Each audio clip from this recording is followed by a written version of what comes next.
आणि आरक्षणाची मर्यादा वाढवून जर त्यांना देत असाल ते माझं कट केलं गेलं. आणि मला बरोबर आहे की शेवट भुजबळ साहेब सरकारमध्ये आहेत, मंत्री आहेत, ते सरकारची भूमिका मांडणार, ते मुख्यमंत्र्यांच्या बाजूनं बोलतील, ते सरकारच्या बाजूनं बोलतील, स्वाभाविक आहे. ज्या फॅक्टरीमध्ये काम करतो त्या मालकाचे गुणगान आपल्याला गावेच लागतात. आणि पण यातून माझी जी भूमिका त्यावेळेच्या धरून ते प्रश्नचिन्ह निर्माण केलं आहे. आणि नागपूरमध्ये जो मोर्चा झाल्यानंतर भाजपाच्या पायाखालची वाळू सरकली आणि मला टार्गेट करायसाठी भुजबळांना माझ्या अंगावर सोडलं, हा माझा स्पष्टपणे आरोप आहे. त्यामध्ये कुठेही भुजबळ साहेबांना मी कधीही क्रॉस केलं नाही. भुजबळ साहेबांच्या भूमिकेवरही मी प्रश्नचिन्ह निर्माण केलं नाही. खरं तर भुजबळ साहेब मंत्रिमंडळात आहे.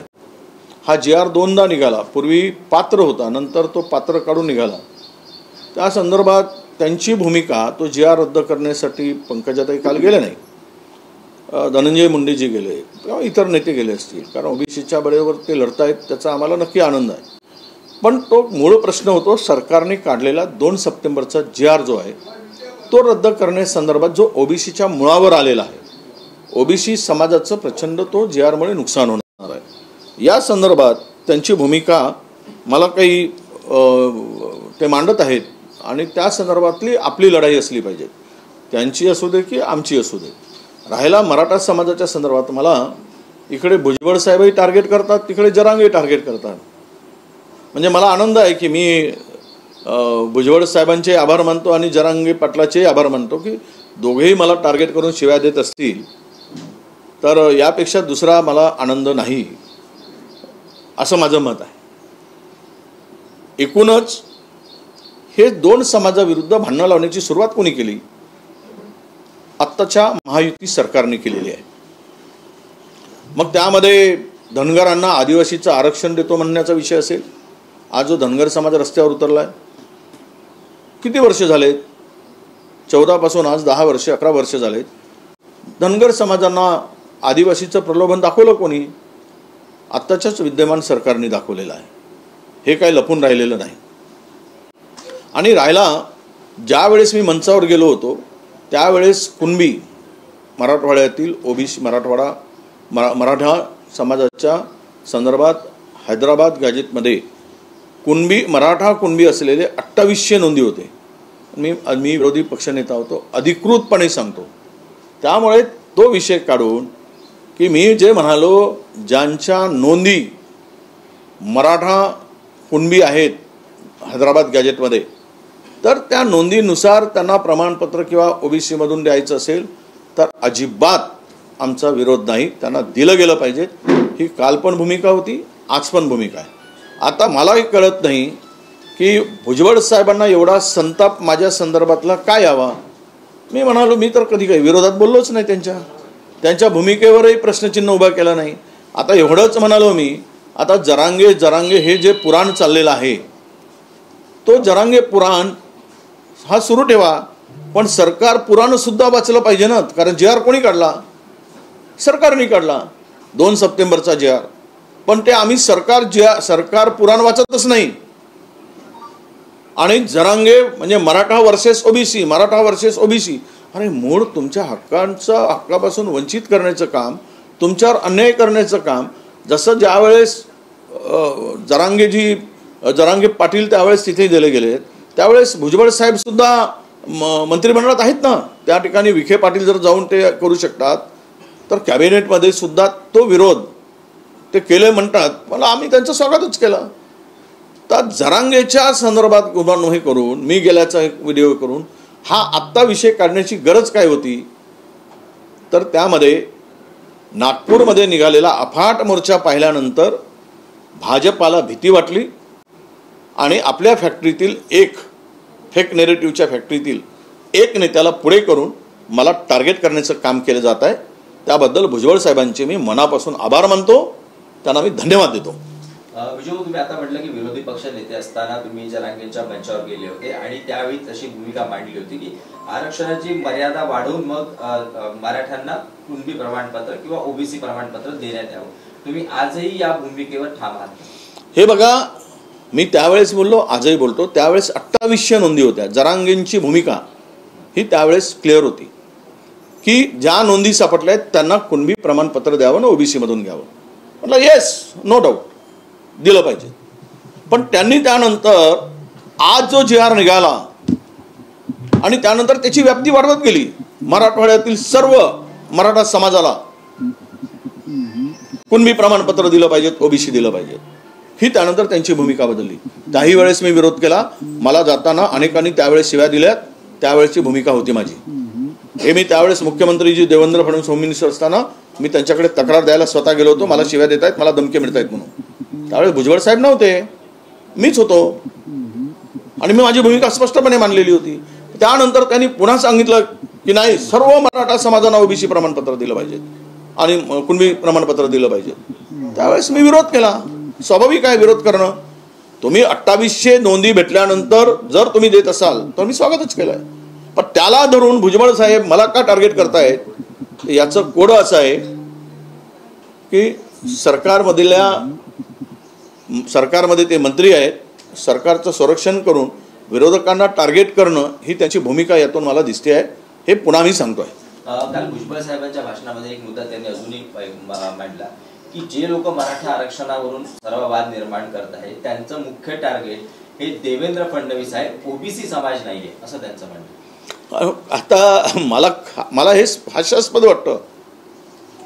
ते ओबीसी मधून मागत आहेत तर टार्गेट फडणवीस मुख्यमंत्री कसे असतील, देवेंद्रजी कसे असतील? मुख्यमंत्री टार्गेट देवेंद्र फडणवीस टार्गेट कसे असतील?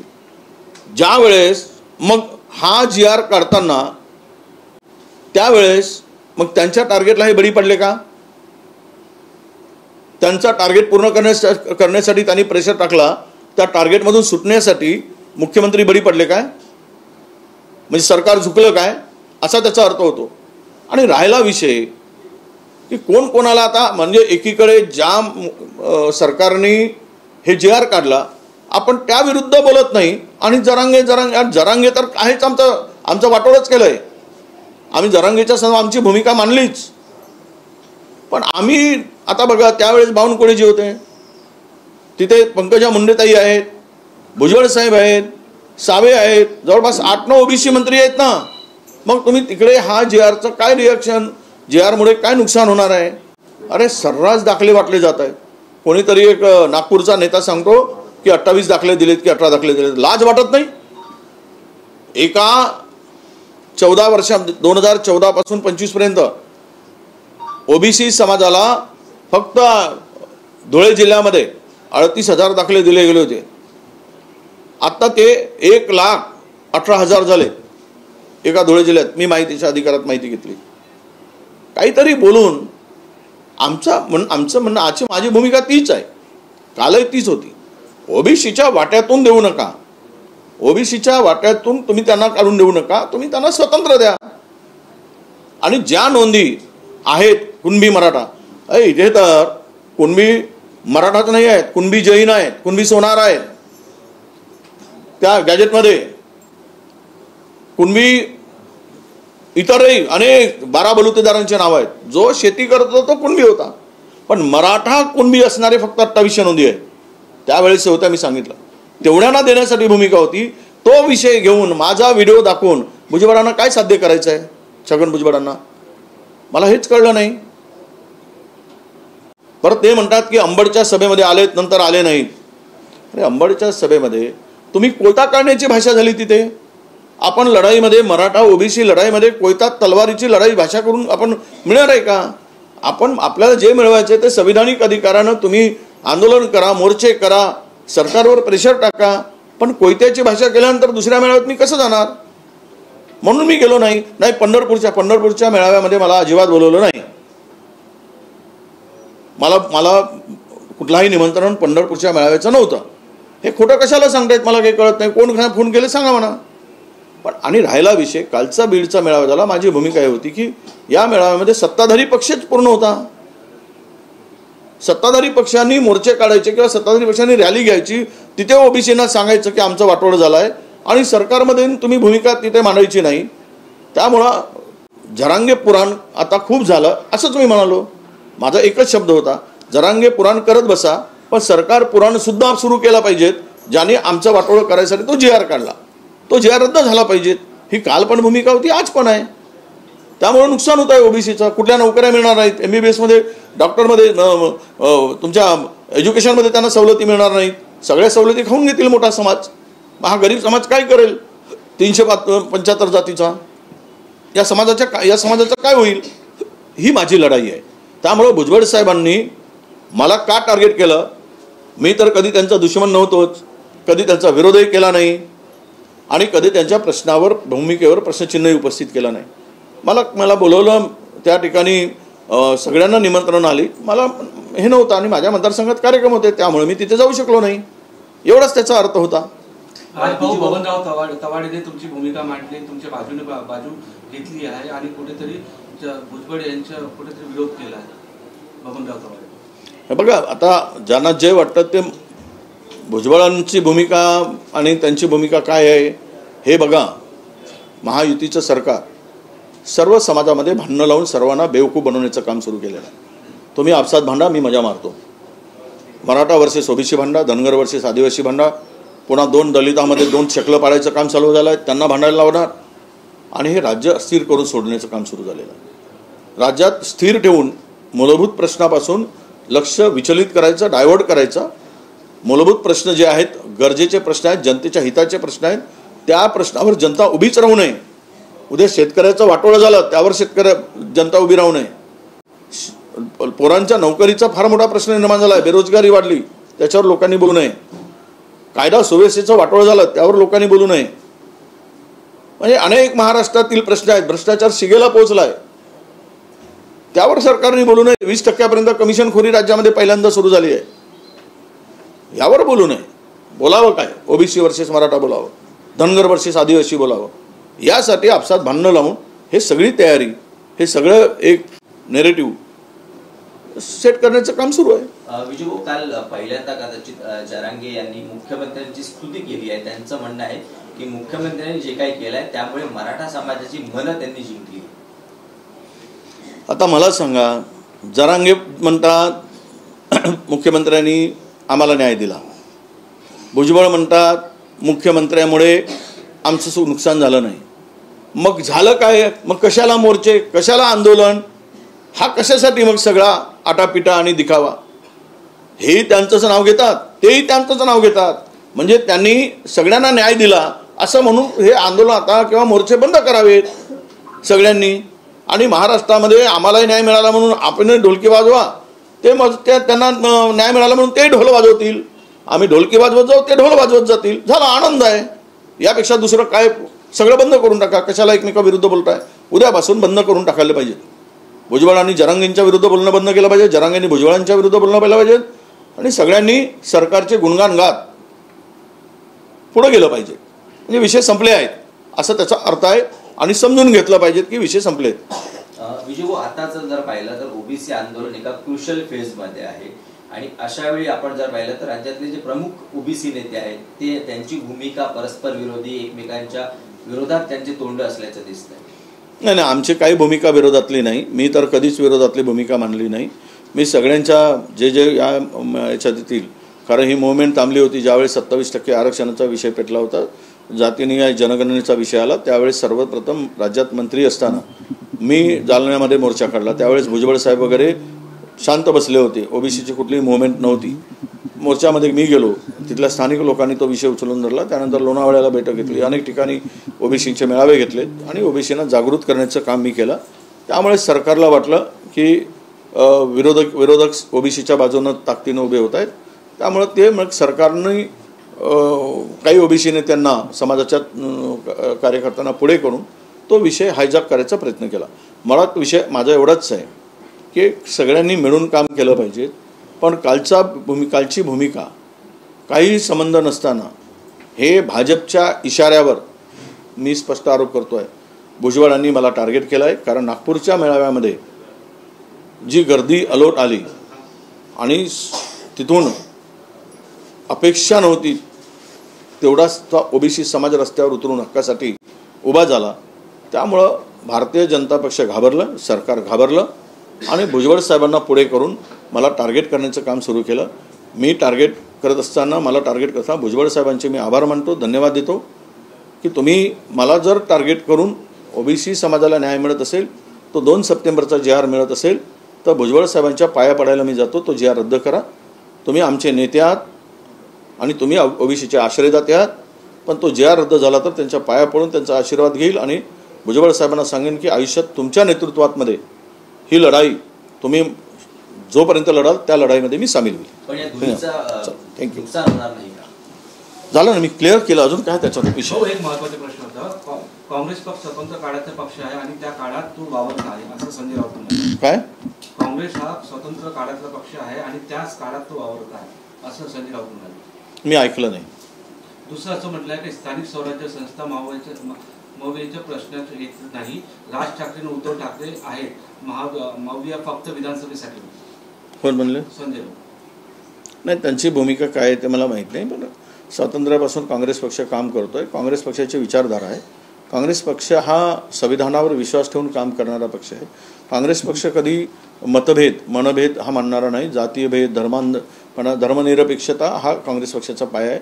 सर्व धर्मांचा समान अधिकार आणि सर्व धर्मांना समान वागणूक देणं, न्याय देणं आणि आदर करणं हे आमच्या पक्षाची मूळ भूमिका राहिलेली आहे. कुणालाही दुखवायचं नाही. जातीयवादी विषारीपणा दरी निर्माण होईल धर्मामध्ये, जातीमध्ये, अशा प्रकारची कुठलीही भूमिका आमची नाही. त्यामुळे आमच्या पक्षाचा पाया जो आहे तो पायाच तो मुळात आहे. दिवस चांगले येतील, दिवस वाईट येतील. पक्ष 2 निवडणुका हरेल, त्यामुळे काही पक्ष काँग्रेस संपणारा नाही आहे. काँग्रेस हा जनमानसामध्ये आहे, गावागावात आहे. आहे वाईट काळ येतील. भाजपा 2चे जर तिकडे 300वर जाऊ शकतं, तर काँग्रेसचे 2 निवडणुका हरले म्हणून एवढं वाईट काँग्रेसला विचाराने परावृत्त होणं विचारापासून हे योग्य वाटत नाही. लढाई लंबी आहे, ठीक आहे. स्वातंत्र्यामध्ये इतके वर्ष लढून अनेक हजारो लोकांना शहीद व्हावं लागलं आणि खोटा नेरेटिव्ह पसरवणं भाजपचा धंदाच आहे. सुभाषचंद्र बोसच्या संदर्भात पसरवलं, आमचे सरदार वल्लभभाई पटेलच्या संदर्भात त्यांनी फेक नेरेटिव्ह विरोध दाखवण्याचा प्रयत्न केला. हे सगळं लोकांच्या पुढे आहे, इतिहास लोकांच्या पुढे आहे. विचारधारेशी सहमत होणं आणि माणसामध्ये दरी निर्माण होईल, धर्मामध्ये दरी निर्माण होईल, अशा प्रकारचं कुठलंही काम काँग्रेस करत नाही. त्या विचाराला धरूनच काँग्रेस पुढे जाते आहे. या स्टेटमेंटचा एक अर्थ असा निघतो की इंडिया आघाडी जी होती किंवा महाविकास आघाडी ही फक्त विधानसभा आणि लोकसभेपुरती होती. महाविकास म्हणजे स्थानिक स्वराज्य संस्थेच्या निवडणुकीमध्ये लागू होणार नाही. कुठेतरी शिवसेना आता यातून बाहेर पडण्याची. हे बघा, असं आहे की इंडिया आघाडी आजही आहे, उद्याही राहील. ती खरं आहे की लोकसभा आणि विधानसभेला होती. ती वरच्या पातळीवर झालेला हा निर्णय होता. दिल्लीच्या पातळीवर हायकमांडकडे. स्टेटच्या लेवलवर स्थानिक स्वराज्य संस्थांच्या संदर्भात निर्णय घेण्याचा अधिकार आहे, परंतु आयडिओलॉजीशी कुठलेही कॉम्प्रोमाइज करून तो निर्णय व्हावा अशा प्रकारची भूमिका आपली नाही. राहिला विषय नवीन अलायन्स पार्टनर यायचा, त्याही संदर्भात चर्चा होईल. आत्ता काही कुठलेही आपण हा विषय संपवलेला नाही. आणि दुसरी गोष्ट अशी आहे की आम्ही स्थानिक स्वराज्य संस्थांचा संदर्भातला निर्णय हा स्थानिक युनिटवर सोडलेला आहे, जिल्हा पातळीवर सोडलेला आहे. त्यामुळे जिल्हा पातळीवरच्या नेत्यांनी एकत्र बसावं. अलायन्स करायचं असेल तर, नाहीतर स्वतंत्र लढावं. जे सत्तेमध्ये राहून रोज खुर्ची लावून बसतायत ते एकत्र येत नाहीत आणि आमचा काय विचार केला जातो? ज्यांचा रोज एकमेकाशी संवाद आहे, एकमेकाच्या खुर्ची टेकून बसतायत, सत्तेमध्ये मिळून खात आहेत सत्तेचा वाटा, त्यांच्यामध्ये एकमत नाही. ते वेगळे लढायची भूमिका घेतली आहे त्यांनी. भाजप असेल किंवा त्यांचे 2 अलायन्स पार्टनर असतील, मग आमच्याकडेच का बोट दाखवत आहे आम्ही लढू की नाही लढू? हा विषय आमच्यापुरती नाही. आम्ही स्थानिक पातळीवर निर्णय घ्यायचा अधिकार दिलेला आहे. Yes, thank you.